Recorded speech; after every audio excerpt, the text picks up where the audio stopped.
Have you ever felt invisible in your own life? Picture this: you're sitting in the front row of the most exclusive show at Paris Fashion Week. The lights dim, the music swells.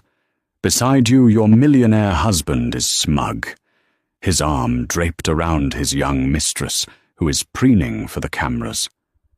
They think this is their moment, their coronation into the world of the elite. They believe you are 1,000 miles away, a forgotten wife in a silent, gilded cage.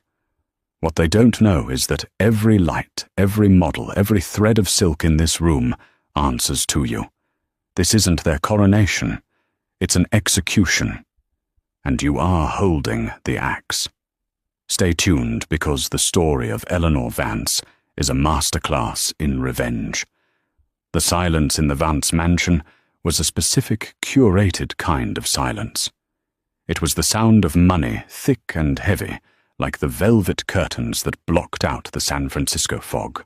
It was the silence of a life so polished that any genuine noise, a loud laugh, a dropped plate, a raised voice, felt like a violation. For 10 years, Eleanor Vance had been the curator of this silence. She was the mistress of a home that felt more like a museum, and she its most beautiful, most overlooked exhibit. Her husband, Julian Croft, was not a quiet man. He was a symphony of expensive noises, the confident click of his custom leather shoes on the marble floors, the deep, rumbling purr of his Aston Martin DB11, the authoritative tap of his platinum Amex on a restaurant table. Julian was a titan of Silicon Valley real estate, a man who had built an empire by turning forgotten lots into glittering towers of glass and steel. He was charismatic, ruthless, and possessed a profound, almost religious belief in his own importance. Eleanor, by contrast, was his perceived opposite. Where he was loud, she was measured. Where he was polished chrome, she was antique silver. He saw her as the perfect accessory, elegant from old Boston money, with a quiet grace that lent his new money brashness an air of legitimacy. He loved to show her off at fundraisers and galas, his hand a proprietary weight on the small of her back. "This is my wife, Eleanor," he'd say, his voice booming with a pride that had everything to do with ownership and nothing to do with partnership. The cracks in their gilded cage had been hairline fractures at first, a business trip that ran a little too long, the scent of an unfamiliar perfume, Joe Malone's peony and blush suede, a scent too cloyingly youthful for anyone in Eleanor's circle on his cashmere scarf. The second phone, the one he called his burner for his Asia investors, that would buzz with texts at 2 a.m. The fractures became gaping fissures the day Eleanor's private investigator, a discreet and ruthlessly efficient man named Mr. Harding, laid a slim manila folder on the antique desk in her private study. Inside were photographs, Julian looking vibrant and alive in a way he hadn't with her in years, his arm around a young woman with impossibly white teeth and hair the color of spun gold. Her name was Tiffany Dubois.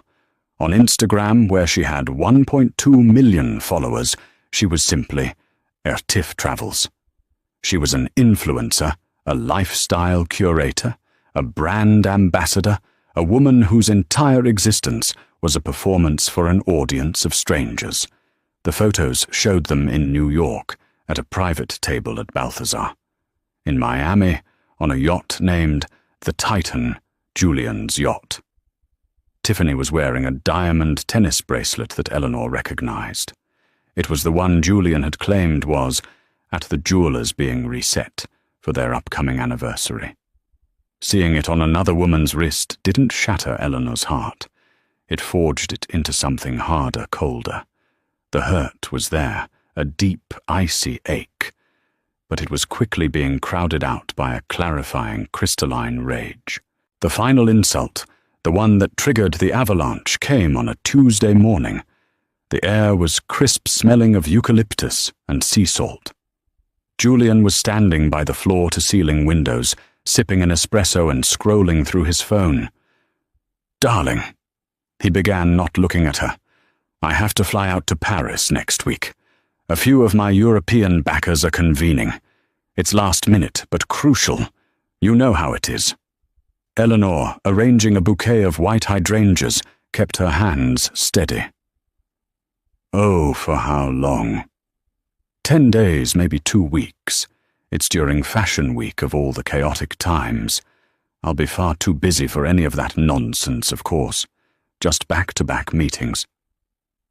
He finally looked at her, a mask of weary importance on his handsome face. "You don't mind, do you? I know we were planning that weekend in Napa." "The company needs you," she said, her voice, a placid lake, over a chasm of fury. "Of course I don't mind." He smiled, satisfied. "That's my girl, always so understanding." He walked over, kissed her on the forehead, a sterile, condescending gesture, and then his phone chimed. He glanced at it, and the corner of his mouth twitched into a genuine smile, a smile she hadn't seen directed at her in years. Later that day, Mr. Harding sent another email. It was a screenshot from Tiffany Dubois' private chat with a friend. "Tiff OMG, guess what? Jay is taking me to Paris for Fashion Week." "Friend, no way, that's insane." "Tiff, I know, front row seats to everything. He said he's going to get me into the new Atelier Kalos show. It's like the most impossible ticket to get. Says he wants to show me what real power looks like." Upgrade. Atelier Kalos. Eleanor felt a slow, dangerous smile spread across her face. It was a smile Julian had never seen. He thought she spent her days managing the household, attending charity lunches, and reading classic literature. He had no idea about her real work. He saw her as a beautiful passive creature, living off his success. He had no clue that the fortune she had inherited from her grandfather, a shrewd shipping magnate, had not been sitting dormant in a trust fund. Under the guidance of her financial advisor and confidant Marcus Thorne, she had been quietly, brilliantly multiplying it for over a decade. She had an eye for talent, for the diamonds in the rough that Wall Street overlooked. Her portfolio was a diverse and aggressive collection of tech startups, biotech firms, and her personal passion, emerging artists and designers. And her crown jewel, her most secret and promising investment, was a fledgling Parisian couture house. A house run by a visionary young designer named Bastien Chevalier. A house she had funded from the very beginning, nurtured in secrecy, and built from the ground up through a discreet holding company registered in Switzerland. The company's name was EV Holdings. The fashion house's name was Atelier Kalos. Julian wasn't just taking his mistress to a fashion show. He was taking her to Eleanor's show. He thought he was walking into the lion's den to show off. He didn't realize he was a lamb walking willingly into his own slaughterhouse. And Eleanor, the silent, understanding wife, was about to sharpen her knives. The Parisian trip wasn't a tragedy. It was an opportunity. Eleanor's study was her sanctuary, the one room in the mansion that was truly hers. Julian rarely entered. He found the walls of antique books and botanical illustrations dusty and unproductive. He couldn't see the power that hummed in that room, emanating from the sleek, encrypted laptop that sat on her 18th century mahogany desk. The morning after Julian's announcement, Eleanor sat not with a cup of herbal tea, but with a strong black coffee, the laptop open. On a secure video call was Marcus Thorne. Marcus was in his late 50s with a salt and pepper beard and the calm, reassuring demeanor of a man who navigated billion-dollar storms without spilling his drink. He had been her family's wealth manager for 20 years and had transitioned from a loyal advisor to her fiercest ally. He booked the Imperial Suite at the Ritz. Marcus said, his voice crisp and clear from his office in Zurich. 2 weeks. The charges came through on the corporate black card an hour ago, along with a reservation for 2 at L'Ambroisie and a private shopping appointment at Hermès on Rue du Faubourg Saint-Honoré. Eleanor took a slow sip of her coffee. He's not being subtle. Arrogant men rarely are, Marcus noted. They believe their own mythology. In his story, you are the dutiful, slightly dim wife who wouldn't know how to track a credit card charge if it was printed on the front page of the Wall Street Journal. His mythology is about to have a very unpleasant plot twist, Eleanor said, a flinty edge to her voice. He mentioned getting tickets to the Kalis show. He thinks he can use his name to muscle his way in. Marcus allowed himself a small, dry chuckle. I've already seen the preliminary requests from his office. Mr. Julian Croft, CEO of Croft Enterprises. They are demanding. They've requested 2 front-row seats center aisle. Apparently, Miss Dubois requires an optimal angle for her Instagram stories. I want you to approve the request, Eleanor said. Marcus paused, raising an eyebrow. You want them in the front row? Oh, yes. Eleanor breathed a predatory glint in her eyes. Front row. Center. I want the cameras to have a perfect, unobstructed view of his face when the world shifts under his feet. I want every blogger, every editor, every socialite from New York to Dubai to see the exact moment the great Julian Croft realizes he's a fool. Her instructions were precise, the product of weeks of simmering anger and meticulous planning. This wasn't just a whim. The plan had been a contingency, a dormant weapon waiting for activation. Julian's affair with Tiffany was simply the catalyst that armed the warhead. Her journey with Atelier Kalis had begun 2 years prior, on a trip to Paris alone, as Julian had cancelled at the last minute for a deal in Shanghai that she now knew was a tryst in the Maldives. She had wandered into a small gallery in Le Marais. It wasn't showcasing paintings, but garments.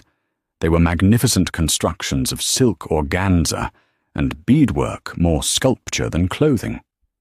The artist was a young man named Bastien Chevalier, a genius who had graduated top of his class from the École de la Chambre Syndicale de la Couture Parisienne, but lacked the connections or capital to launch his own house. Eleanor saw the raw, untamed talent. She saw the future of fashion. Through Marcus, she had set up EV Holdings. The EV was a private joke, Eleanor Vance, of course, but also ex voto, a religious offering given in gratitude for a prayer answered. Her prayer had been for a purpose, for something that was hers alone. Bastien was her answered prayer. She funded him anonymously. He knew his backer only as EV, a mysterious, discerning patron who communicated through a representative Marcus and provided not just unlimited funds, but razor-sharp business insights. EV pushed him to be bolder, to hire the best artisans to secure a prime location for his atelier just off the Place Vendôme.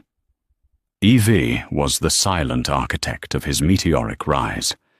In 2 short years, Atelier Kalis' heavenly workshop had become the most talked-about name in couture, known for its ethereal designs and its fierce exclusivity. The upcoming show at Paris Fashion Week was to be its official explosive debut to the wider world. Marcus Eleanor continued, her voice dropping to a conspiratorial whisper. The collection finale, the centerpiece. Is the Phoenix ready? The Phoenix is beyond ready. It's a masterpiece, Marcus confirmed. Bastien has outdone himself. 24-carat gold thread, hand-dyed crimson silk, and over 5,000 ethically sourced rubies and fire opals on the bodice. It's currently in the vault. The security detail is larger than that of some heads of state. Good, Eleanor said. Julian is going to want to acquire it for Tiffany. Acquire it. He's a transactional man. His apology for Napa will be a grand public gesture. He will see the Phoenix on the runway, and he will decide Tiffany must have it. It will be the ultimate status symbol proof of his power that he can buy the unattainable. Eleanor leaned closer to the screen. I want you to make sure he can. Create a back channel. When his assistant inevitably calls frantic to purchase the dress after the show, you will let it be known that a private sale is possible for the right price. A very, very high price. Eleanor, the press value alone of keeping it in the archives. The price he pays won't just be monetary, Marcus, she interrupted softly. The price will be his pride, his reputation, his entire world. Let him buy it. Let him gift it to her. Let them pose for the cameras. Let them believe they have conquered Paris. Her plan was a triptych of devastation. The first panel was financial. She had already instructed Marcus to begin the process of quietly leveraging Julian's overextended real estate ventures, using her own capital through a series of shell corporations to buy up his debt. He was more financially vulnerable than he knew, blinded by his own aggressive expansion. The second panel was social, the public humiliation at the fashion show. A spectacle so grand and undeniable it would be impossible for him to spin. The third and most final panel was personal. Mr. Harding was not just gathering evidence of infidelity. He was compiling a complete dossier of Julian's financial indiscretions, his undeclared assets, the way he'd used corporate funds for personal dalliances, a dossier that would give Eleanor's divorce attorney, the formidable Catherine Sterling, enough ammunition to strip him bare. One more thing, Marcus, Eleanor said, her eyes fixed on a photo of Julian and Tiffany laughing on his yacht. Book me a suite at Lemouris, under the name Ms. Evelyn Hayes. I'll be arriving in Paris 3 days before the show. I think it's time the mysterious Evie finally met her prodigy in person. She was no longer just the curator of a silent home. She was the architect of a beautiful, intricate, and inescapable trap, and the bait was the one thing Julian and his mistress desired most: status. Paris in late September was a dazzling frenzy. The city pulsed with the staccato click of heels on cobblestone, the flash of paparazzi bulbs, and the electric hum of anticipation that defined Fashion Week. For Julian Croft and Tiffany Dubois, it was paradise. They swept into the Ritz like conquering heroes, their mountain of Louis Vuitton luggage preceding them. Julian, in a tailored Tom Ford suit, moved with the swagger of a man who owned every room he entered. Tiffany, younger, blonder and more brazen than ever, was a walking billboard for designer labels. She documented every moment for her followers, the champagne chilling in their suite, the view of the Place Vendôme, the bouquet of 100 white roses from Julian with the note, "Welcome to our kingdom." "Jules, this is beyond," she sighed, sinking into a velvet chaise lounge. "It's literally a movie." "Nothing but the best for you, Tiff," Julian said, loosening his tie as he surveyed the opulent suite. "This city is all about power and beauty, a perfect match for us." Their days were a blur of calculated decadence, a private tour of the Louvre after hours where Tiffany posed pouting with the Mona Lisa in the background, shopping sprees on Avenue Montaigne where Julian would wave his black card and say, "Whatever she wants." Tiffany acquired a small mountain of Chanel bags, Christian Louboutin shoes, and a particularly ostentatious diamond watch from Buccellati. Each purchase was immediately unboxed and broadcast to her legion of envious followers. Julian lapped it up. Tiffany was the living embodiment of his success. She was young, beautiful, and utterly dependent on him. She looked at him with a wide-eyed adoration that Eleanor had not shown in years.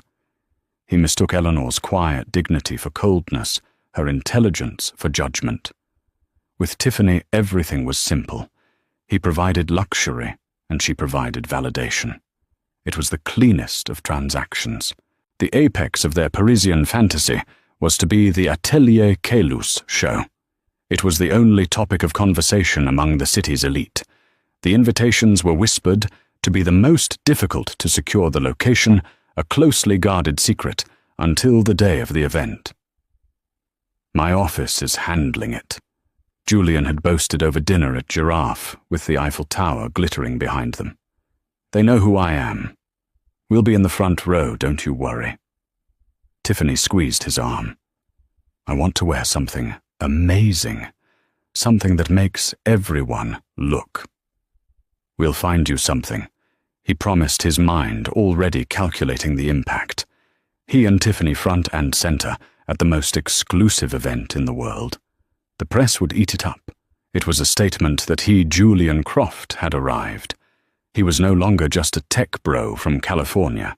He was a global player, a man of taste and influence.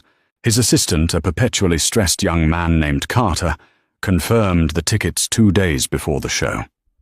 2 front-row seats, Mr. Croft, exactly as you requested.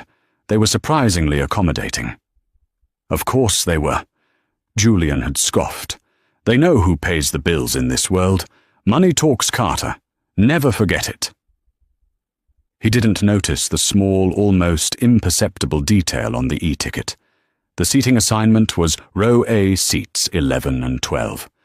And in the fine print at the bottom, on behalf of the House, we express our deepest gratitude for your support by personal invitation of EV. Julian saw the letters EV and assumed it was some junior event planner or a VIP liaison. He gave it no more thought than he would a gnat on his windshield. While Julian and Tiffany were performing their public pantomime of power, Eleanor, or rather Miss Evelyn Hayes, was moving through Paris with the quiet efficiency of a ghost. Her suite at Le Meurice overlooked the Tuileries garden. It was elegant but understated. She wasn't here for spectacle. She was here for strategy. She met Bastien Chevalier not in a grand restaurant, but in a small private tea-room at the Musée Jacquemart-André. He was younger than she expected, with wild, dark hair, intense, burning eyes and ink-stained fingers. He was a pure artist overflowing with a nervous, brilliant energy. When Marcus introduced Eleanor as E.V., Bastien stared, his mouth agape. "You are E.V.," he stammered, looking at this poised, elegant woman. "But I pictured someone different." "Older male, a faceless corporation," Eleanor asked with a gentle smile. "Sometimes the most effective power is the power you don't see." Over the next hour, she didn't just talk to him as an investor. She talked to him as a collaborator. She spoke of his use of color theory, referencing obscure 17th century painters. She discussed the technical challenges of his draping, understanding the engineering of a garment as well as he did. She saw his vision, not just his product. Bastien was mesmerized. You truly see it. You see the soul in the work."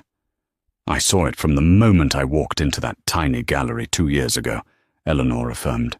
"Your work isn't just clothing, Bastien. It's storytelling.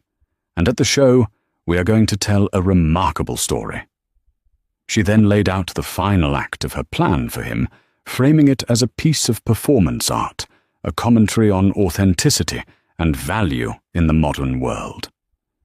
She didn't mention her husband or his mistress. She simply explained what would happen. "The final piece, the Phoenix, is the climax of your story of rebirth," she explained. "After the show, a certain acquisitive type of buyer will make an offer. An ostentatious offer. I want you to accept it." Bastien looked aghast. "The Phoenix is not for sale. It is the heart of the collection. It belongs in a museum in our archives. And it will end up there," Eleanor assured him. "But first it will go on a small journey. It will be worn, photographed, and used to tell a different kind of story. Trust me, Bastien, the art will be protected, but the narrative needs to play out. When you take your bow, you will give your usual thanks. Then you will say, you have one final person to thank. The real visionary behind Atelier Kailas. You will introduce me. Can you do that?"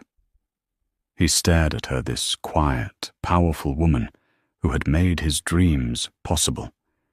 He saw the fire in her eyes, a fire that matched the rubies on his masterpiece.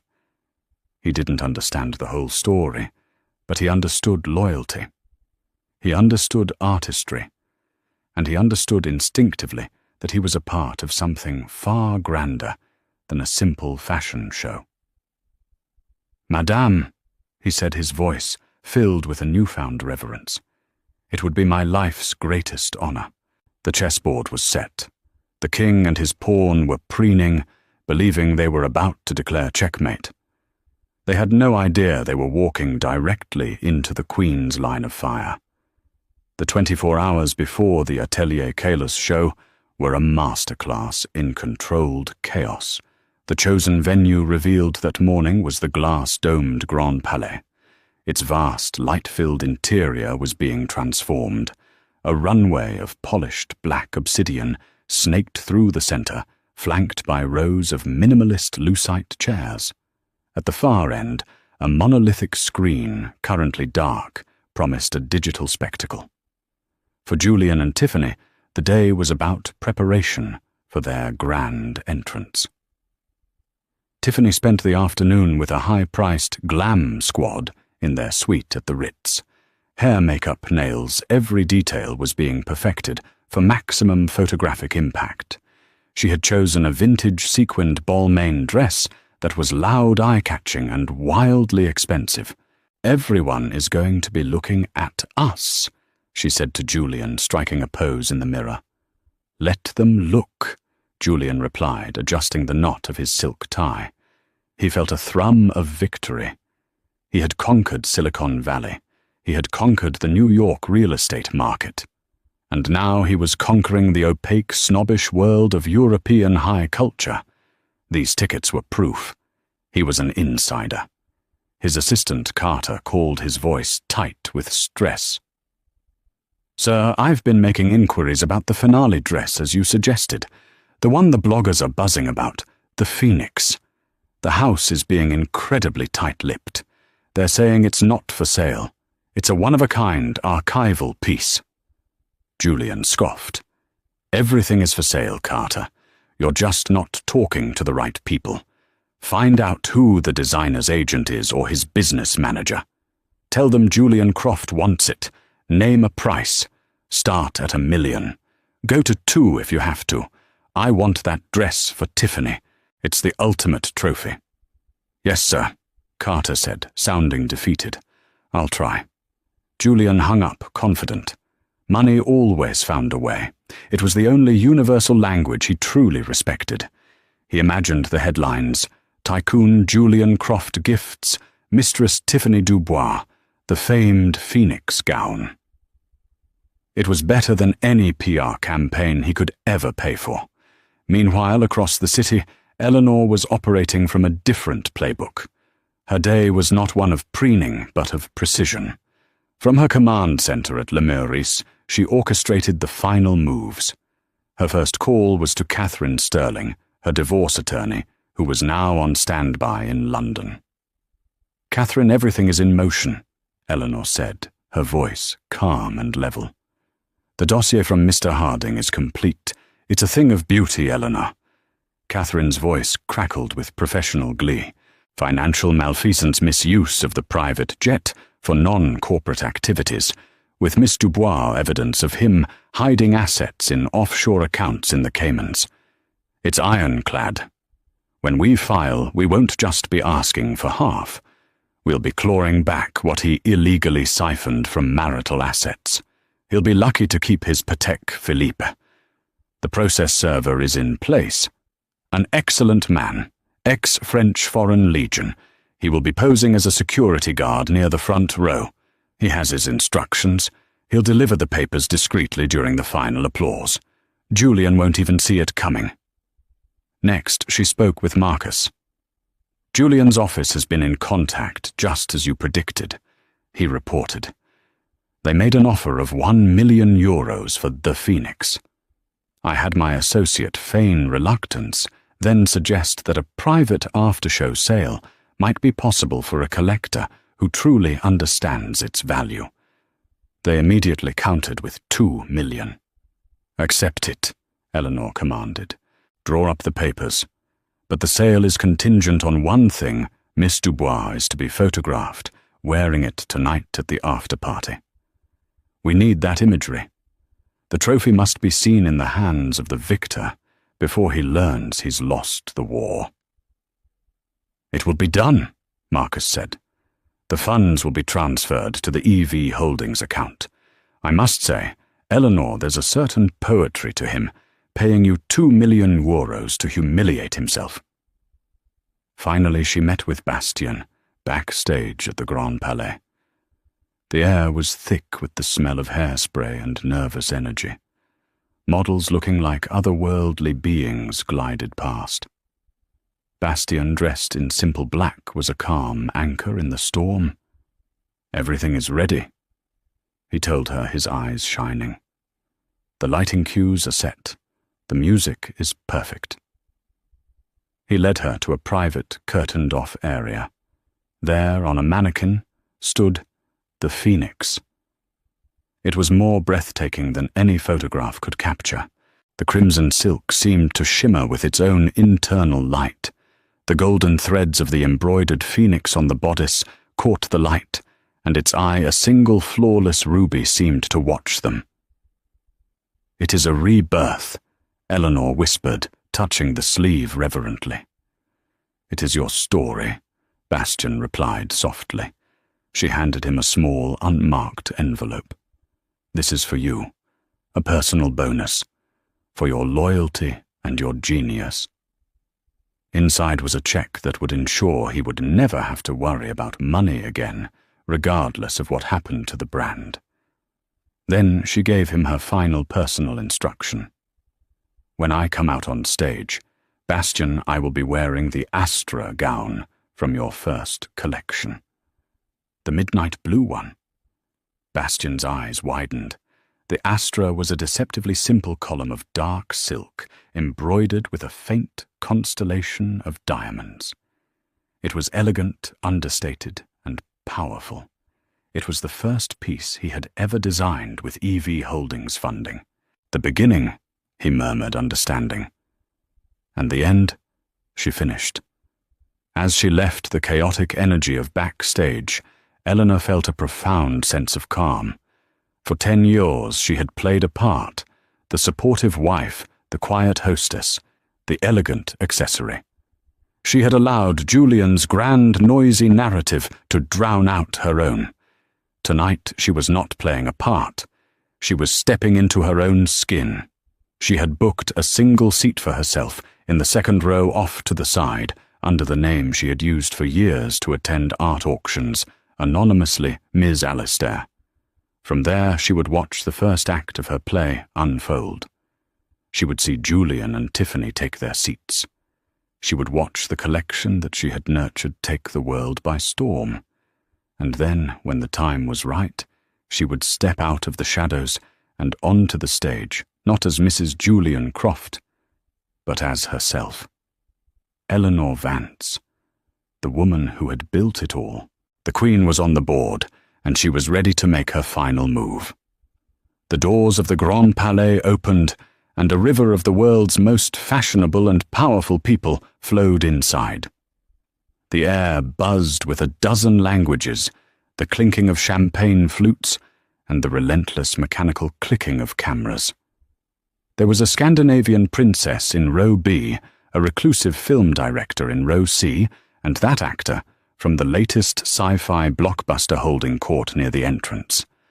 But the true center of the pre-show gravity was the front row, row A. Julian Croft and Tiffany Dubois made their entrance exactly 20 minutes before the show was scheduled to begin a perfectly timed arrival to maximize their visibility. Julian, looking smug and triumphant in a bespoke Brioni tuxedo, guided Tiffany to their seats. Tiffany, in her glittering Balmain, was a supernova of sequins, her smile wide and practiced as she posed for the photographers who had swarmed them. "Darling, you see," Julian murmured into her ear, his voice a low rumble of satisfaction. This is the top of the world, and we're right in the center of it. They settled into their lucite chairs, seats A11 and A12. Julian nodded curtly at the famous fashion editor to his left, and the tech billionaire to Tiffany's right. He belonged here. He had willed it into existence. A few rows back and to the side, Eleanor Vance, dressed in a simple but exquisitely tailored black coat, watched them. She was invisible, just another face in the impeccably dressed crowd. She saw Julian's proprietary hand on Tiffany's back. She saw Tiffany's hungry eyes scanning the crowd, identifying celebrities, absorbing the attention like a flower soaking up the sun. There was no anger left in her, only a cold, clear sense of purpose. She was a surgeon, observing a patient before making the first decisive incision. The lights went down. A hush fell over the enormous space. A single haunting cello note echoed through the Grand Palais. Then, the monolithic screen at the end of the runway flickered to life, showing a macro shot of a single golden thread being pulled through crimson silk. The show had begun. What followed was a procession of breathtaking beauty. Bastien Chevalier's collection, titled Anatomy of a Myth, was a triumph. There were gowns that floated like smoke coats, structured like armor, and dresses that clung to the models like liquid moonlight. The craftsmanship was unlike anything Paris had seen in decades. The audience was rapt. Phones which had been held aloft to capture the opening moments were slowly lowered as people simply gave themselves over to the art. Even Julian, who usually found fashion tedious, was impressed. This was not just clothing. This was power. He felt a swell of pride, as if by simply being present, he was somehow responsible for the genius on display. Tiffany was transfixed. "Oh my God, Jules," she whispered, her eyes wide. "I need that one. And that one." Then the finale began. The music shifted, becoming more dramatic, a powerful orchestral piece that swelled with intensity. The lights dimmed, and a single brilliant spotlight hit the entrance to the runway. Out walked a model wearing the Phoenix. A collective gasp went through the audience. The gown was alive. It moved like a flame, the crimson silk flowing, the thousands of rubies and opals on the bodice, catching the light and scattering it like embers. The golden Phoenix seemed to undulate with every step, its ruby eye winking at the crowd. It was a statement of defiance, beauty, and rebirth. It was the most magnificent dress anyone in that room had ever seen. The model reached the end of the runway, paused directly in front of Julian and Tiffany, and then slowly turned before walking back. The room exploded into thunderous applause. "That's it," Julian said, his voice tight with desire. "That's the one. It's yours." Tiffany looked like she might actually weep with joy. This was it, the ultimate prize, the dress that would make her a legend. Carter, his assistant, confirmed it via text a moment later. "Sir, they've accepted the offer. 2 million euros. The dress is yours. They will bring it to the after-party for Miss Dubois. Congratulations." Julian showed the text to Tiffany. Her manicured hand flew to her mouth. She threw her arms around his neck, kissing him with a fervor that was half gratitude, half performance, for the people around them. Julian Croft was not just a guest here. He was a king bestowing an impossible gift upon his queen. As the applause roared, a slender figure in black walked onto the stage, the designer Bastien Chevalier. He looked overwhelmed, his dark eyes shining with emotion. He bowed once, twice, basking in the standing ovation. The applause went on for a full 5 minutes. Finally, he took a microphone. "Thank you," he said, his voice thick with a French accent and genuine tears. "Thank you all for being here to witness this dream." He thanked his team, his artisans, the models, the standard speech. Julian smiled, feeling magnanimous. He was now a patron of this genius. But Bastian continued, the crowd falling silent again. There is one person without whom none of this, not a single thread, not a single dream, would be possible. For 2 years I have been supported by a visionary, a ghost who believed in me when no one else did, a patron who provided not just the funds, but the soul, the guidance, and the courage to create without compromise. You know her only as E.V. In the front row, Julian's brow furrowed slightly. Fête. He vaguely remembered the letters from the invitation. He assumed it was some reclusive Swiss banker. He prepared a gracious expression in case the cameras panned to him as a notable supporter. Tonight, Bastian's voice boomed through the speakers. My silent partner has agreed to step into the light. Ladies and gentlemen, the founder and the soul of Atelier Kalis, the visionary E.V. The main spotlights on the stage turned off. For a heartbeat, the Grand Palais was plunged into near darkness, the only light coming from the glowing runway. A new spotlight, a single piercingly white beam snapped on. It didn't point to the stage. It swung out over the audience. It swept past the confused faces of editors and billionaires in the front row. It swept past a horrified Tiffany Dubois. It swept past a utterly bewildered Julian Croft. And it landed with theatrical precision on a woman in the second row who was now standing and removing her black coat. Underneath, she was wearing the Astra gown, a column of midnight blue silk that shimmered with a delicate constellation of diamonds. She looked regal, powerful, and serene. It was Eleanor Vance. For a moment, the world stood still. The only sound in the Grand Palais was the faint hum of the lighting rigs. The 1,000-strong audience held a collective breath, their minds trying to process the impossible image before them.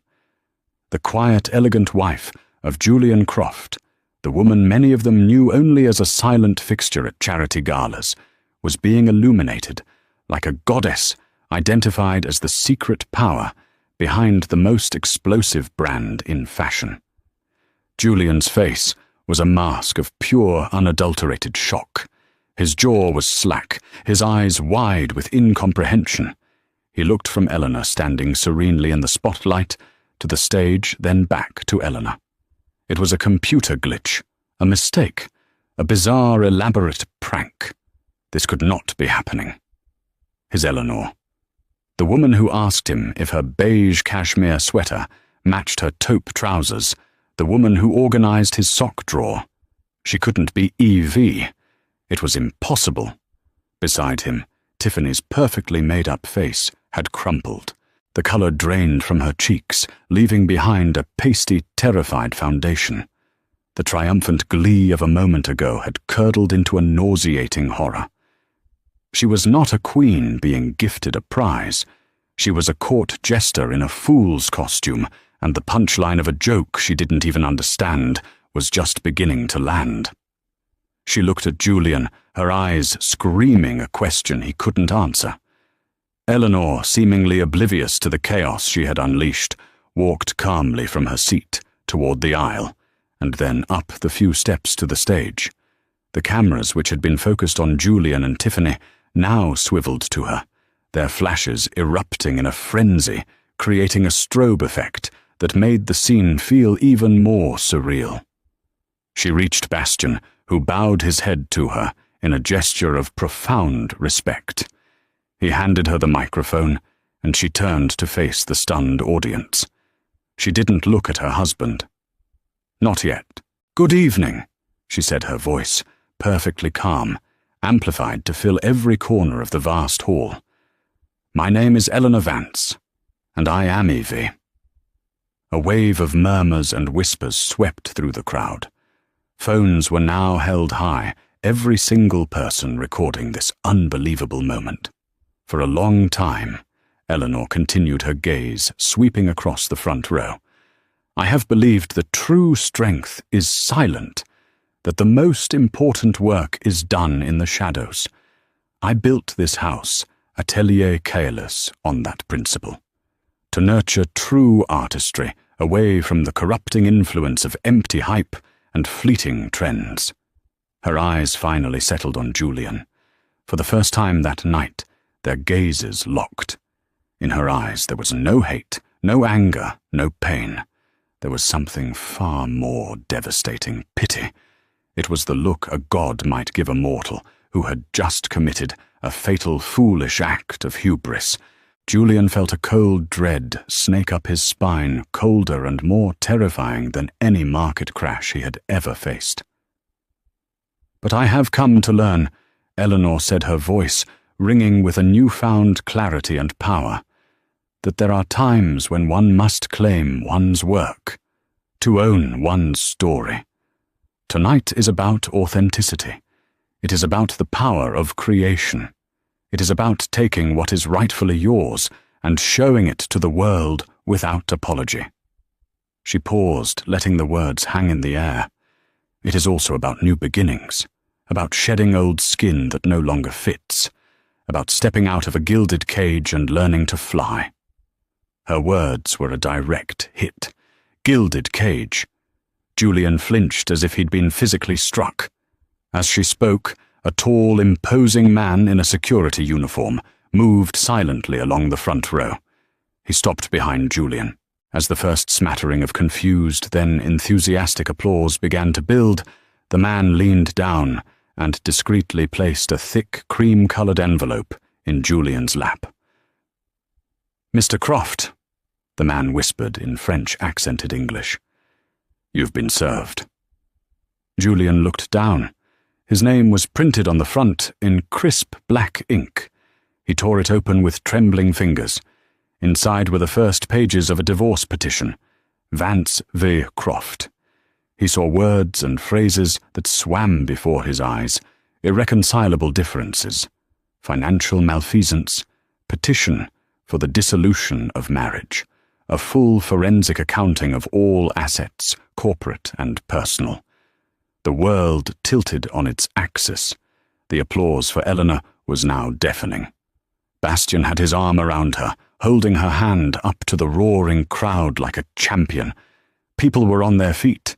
Editors, celebrities, billionaires, all cheering for this incredible woman, this hidden titan. Julian saw none of it. He was trapped in a nightmare. The woman on stage was not his wife. She was a stranger, a brilliant, cold, calculating stranger who had just dismantled his entire life on the world stage with a 5-minute speech. And Tiffany. She was staring at the dress on the runway, the Phoenix, and then at Eleanor, and then at the papers in Julian's hand. The €2 million dress was not a gift from a king. It was a prop, a piece of bait, a costume for the fool. She was a pawn in a game so complex and ruthless she couldn't even comprehend its rules. The humiliation was absolute. It was a public branding. The lights came up. The show was over. But the spectacle had just begun. Reporters and photographers smelling the biggest society scandal in a decade swarmed the front row. "Mr. Croft, is it true your wife is the owner of Atelier Kalis? What's your reaction to her speech? Miss Dubois, how does it feel to be wearing a dress paid for by your lover's wife? Mr. Croft, are those divorce papers?" Julian was paralyzed. Tiffany, for the first time in her curated life, had no pose, no filter. She just looked small, cheap, and utterly lost. Eleanor, watching from the stage, gave a small final nod to Bastian. Her work here was done. She turned and walked off stage, away from the chaos she had wrought, melting back into the shadows from which she had emerged.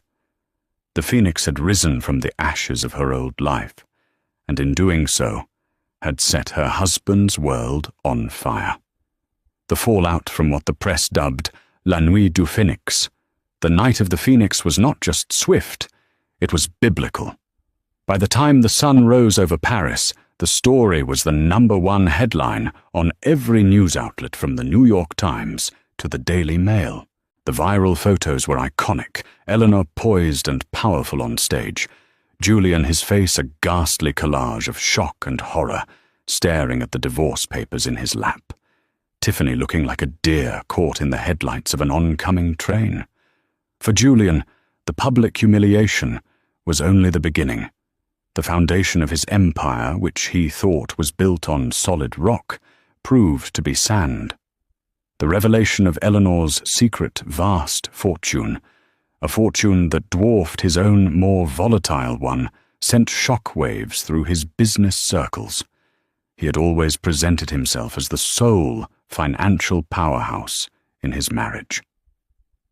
The truth that he had been married to a quiet billionaire changed the narrative.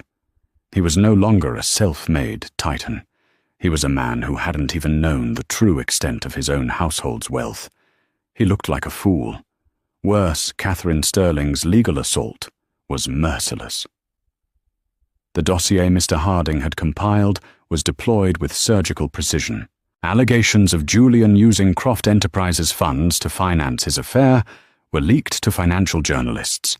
An audit was triggered. His board of directors, already spooked by the public scandal, convened an emergency meeting.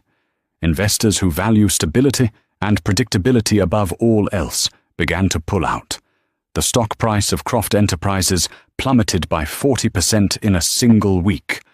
The man who had entered Paris feeling like a king was now facing a rebellion in his own kingdom, and he had no defenses. The shell corporations Eleanor had used to buy his debt began calling in their loans, tightening to the noose. Tiffany Dubois' career as an influencer evaporated overnight. Her carefully constructed image of aspirational luxury was shattered. She was no longer a jet-setting goddess. She was a laughingstock, the cliché mistress caught in the crossfire. The brands that had paid her thousands for a single post dropped her. Her comment sections, once filled with heart emojis and goals, became a cesspool of mockery and slut-shaming. She became a meme, the Phoenix Girl, a cautionary tale about the perils of being a rich man's plaything. She returned the €2 million dress, but the damage was done. The scarlet letter she now wore was not woven from gold thread and rubies, but from digital shame, and it was permanent. And Eleanor ascended. She didn't disappear back into the shadows. Instead, she stepped fully into the light she had created. She gave one exclusive interview to a renowned journalist from Vogue, conducted in the now famous Atelier Quelu's headquarters. She was photographed, not in her San Francisco mansion, but surrounded by mood boards, fabric swatches, and designs in her element at the heart of her creation. She spoke with eloquence and intelligence, not about her divorce or her husband's infidelity. She dismissed those as a tedious private matter, but about her passion for art, her investment philosophy, and her belief in empowering unheralded talent. She was instantly repositioned in the public imagination. She was not the scorned wife. She was the brilliant strategist, the silent architect, a new feminist icon of business and culture. EV Holdings was no longer a secret. It was revealed to be a powerhouse investment firm with a diverse and incredibly successful portfolio. Women in business lauded her. Young designers saw her as a patron saint. Atelier Quelu's became the most sought-after brand in the world, not just for its beauty, but for the story of its founder. Their waitlist for a custom gown stretched to 5 years. Months later, the divorce was finalized. Julian Croft, stripped of a significant portion of his wealth and his reputation in tatters, was forced to sell off major assets, including his beloved yacht and the San Francisco mansion. He was a diminished figure, a ghost haunting the edges of the society he once dominated. The last time Eleanor saw him was across a courtroom. He looked older, greyer, the confident swagger replaced by a weary stoop. He refused to meet her eyes. He was no longer the symphony of expensive noises she had once known. He was just silence, a hollow, empty silence. Eleanor, on the other hand, had found her voice. Her life was now filled with the productive, joyful sounds of her own making, the excited chatter of her design team, the applause at the end of another triumphant show, the satisfying click of her own heels on the marble floors of her new Paris apartment overlooking the Seine. She had learned the hard way that a gilded cage, no matter how beautiful, is still a cage. But she had also learned that within every silent partner, every overlooked wife, every woman told to be seen and not heard, there is a potential architect. And with the right blueprint, she can build an empire, and if necessary, burn an old one to the ground. The ashes, she knew, made for the most fertile soil from which a new life, a true life, could grow. And so Eleanor Vance traded her gilded cage for a throne of her own making. This wasn't just a story about infidelity. It was a masterclass in strategy, patience, and the immense power of a woman underestimated. Julian and Tiffany chased fleeting status, only to discover that real power isn't loud and flashy. It's the quiet, unseen force that moves the entire board. Eleanor didn't just get revenge. She reclaimed her narrative, her name, and her destiny, proving that the most brilliant comebacks are designed in silence. What did you think of Eleanor's ultimate checkmate? Is revenge a dish best served on a Parisian runway? Let us know your thoughts in the comments below. If you love stories of epic justice and powerful women turning the tables, make sure to hit that like button. Share this video with someone who needs to hear it, and subscribe to our channel for more unforgettable tales. Don't miss out.